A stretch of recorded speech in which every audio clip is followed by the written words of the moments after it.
नमस्कार दोस्तों। आज की ये कहानी एक लड़की की कहानी है जो अपना हर फर्ज निभाती है। ईशा ईशा की शादी को कई साल हो गए थे। सब बढ़िया था।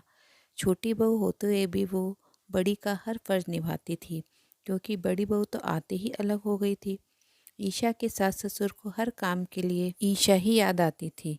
फिर भी वो उसकी बुराई करना नहीं छोड़ते थे, और सबसे बड़ी बात, बुराई भी अक्सर उसके ही परिवार वालों से करते थे, जो ईशा को बचपन से जानते थे, या फिर ईशा की सहेलियों से, या खुद के मायके वालों से। पहली बार जब शादी के बाद ईशा की दोस्त आई, तो सासू माँ ने उससे ही ईशा की बुराई करना शुरू कर दिया।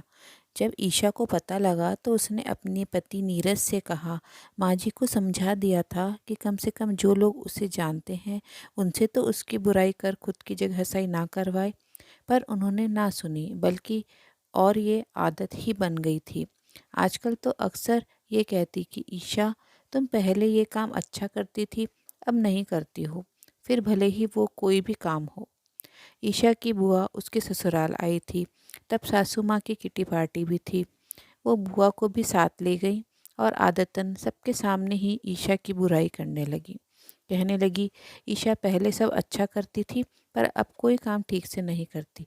ना ठीक से रोटी बनाती है, ना सब्जी, ना अच्छे से कपड़े पहनती है, ना बच्चों का ख्याल रखती है।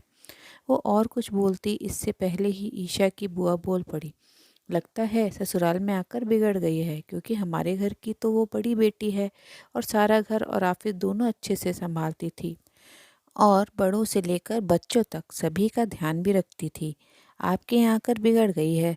ऐसा कीजिए, महीने 2 महीने जमाई सा के साथ उसे मायके भेज दीजिए, हम सुधार कर भेज देंगे। अब ईशा की सासू माँ का मुंह देखने लायक था।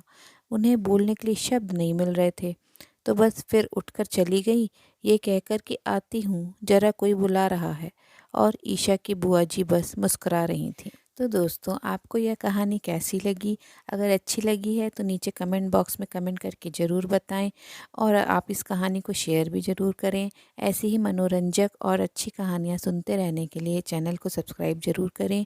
धन्यवाद। तो फिर से मिलते हैं मेरी अगली कहानी में। तब तक के लिए आप लोग अपना ध्यान रखिए, स्वस्थ रहिए, मस्त रहिए, और यूं ही कहानियाँ सुनते रहिए।